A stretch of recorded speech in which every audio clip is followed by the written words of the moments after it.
દેવરિયાના કાર્યક્રમમાં સીએમ યોગીએ હાજરી આપી, જ્યાં તેઓ સંબોધન આપતા કહ્યું હતું કે જ્યારે હું ગોરખપુરનો સાંસદ હતો ત્યારે પણ દર મહિને દેવરિયા આવવાનો અવસર મળતો હતો, કેમ કે અહીં તે સમયની સરકારે અત્યાચાર, અરાજકતા, તૃષ્ટિકરણની નીતિથી અવ્યવસ્થા ઊભી કરી હતી। તે સમયની સરકાર સામે આંદોલન માટે ક્યારેય ભારતીય જનતા પાર્ટી, હિન્દુ યુવા વહી તો ક્યારેક વેપારી સંગઠનોના નેતૃત્વમાં કાર્યક્રમમાં હાજરી રહેતો।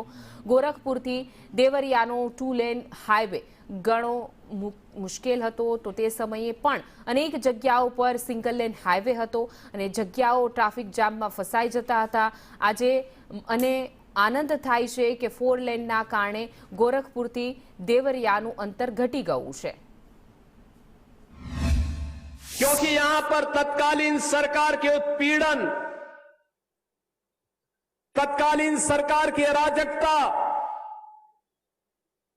समाजवादी पार्टी सरकार के द्वारा तुष्टीकरण की नीति पर चल करके जो उस समय व्यवस्था पैदा की गई थी, उसके खिलाफ आंदोलन करने के लिए कभी भारतीय जनता पार्टी, कभी हिंदू युवानी, कभी व्यापारिक संगठनों के नेतृत्व में उन कार्यक्रमों का हिस्सा बनने के लिए आना पड़ता था। और तब मैं देखता था कि गोरखपुर से देवरिया की सड़क 2 लेन बमुश्किल थी और उसमें भी कहीं कहां पर वो सिंगल लेन ही थी। हमें चौरी चौरा में वहां पर जाम में फंसना होता था केलू, क्योंकि वहां रेलवे क्रॉसिंग था।